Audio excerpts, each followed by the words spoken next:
কক্সবাজার বিশ্বের দীর্ঘতম সমুদ্র সৈকত। একসময় এই সৈকত ধরে হাঁটলে পর্যটকদের নজর কাড়ত রং বেরঙের বিচিত্র আকৃতির বর্ণিল সামুদ্রিক শামুক আর ঝিনুক। আগ্রহ ভরে এগুলো কুড়িয়েও নিতেন তারা, কিন্তু এখন আর সৈকতে শামুক ঝিনুকের খুব একটা দেখা মেলে না।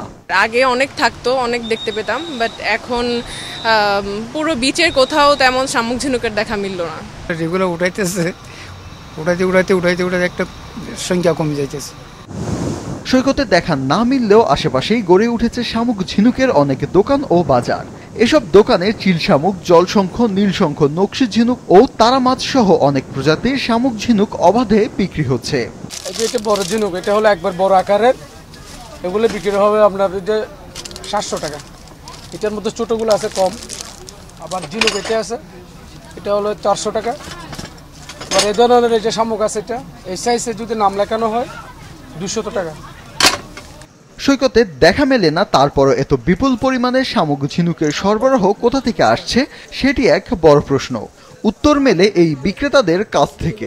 বঙ্গোপসাগর যারা মাছ ধরে এখান থেকে জিনিসগুলো মাছ ধরার পাশাপাশি পাওয়া যায়, তাদের থেকে কিনে আমরা এখানে ওয়াশ করে এখানে বিক্রি করি আর কি।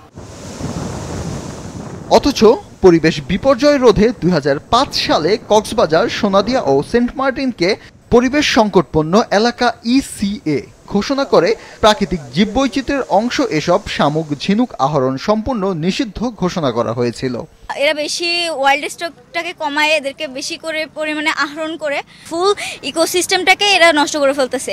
এখন যেভাবে আহরণ হচ্ছে, তো এই জিনিসটা সম্পূর্ণই সমুদ্রের স্বাস্থ্যের জন্য এটা খুবই খারাপ।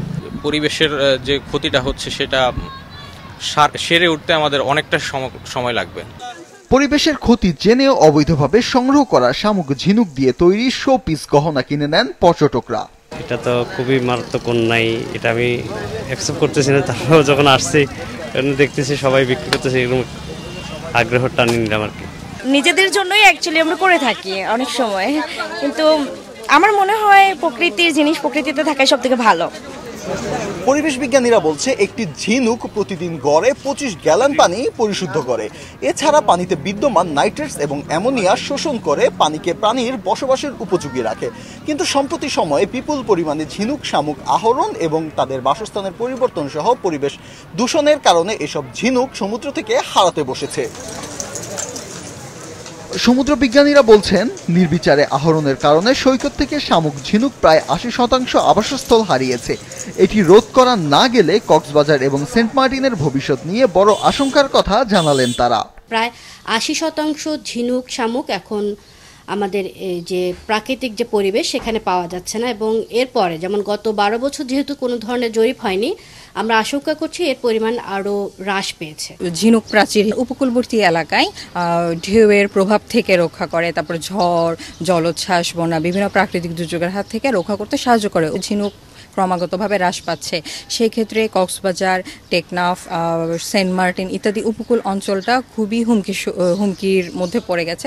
বন্যপ্রাণী আইন 2012 অনুযায়ী প্রবালের 32টি ও শামুক ঝিনুকের 137টির প্রজাতিকে শিকার ও বিক্রি নিষিদ্ধ করা হয়েছে, কিন্তু এই আইনকে আমলে নিচ্ছে না এখানকার ব্যবসায়ীরা। নীরব প্রশাসন। তো এটা আইনের প্রয়োগ এবং প্রশাসনিক যে ধরনের সচেতনতা, সেই সাথে সাধারণ জনগণ যারা, আমি বলবো কক্সবাজার উপকূলের যারা যুব সমাজ আছে তারা এগিয়ে আসতে পারে, পরিবেশবাদী সংগঠনগুলো আরও সচেতনতামূলক পদক্ষেপ নিতে পারে। প্রজনন মৌসুমে প্রতিটি স্ত্রী ঝিনুক 75 লাখ থেকে 20 কোটি পর্যন্ত ডিম ছাড়ে, যার মধ্যে বেঁচে থাকে মাত্র 1000 খানেক। তাই প্রাকৃতিক ঝিনুক শামুক রক্ষায় সবাইকে এগিয়ে আসার আহ্বান সংশ্লিষ্ট বিজ্ঞানীদের। ফাহিয়ান হামিম, মাছরাঙ্গা সংবাদ, কক্সবাজার।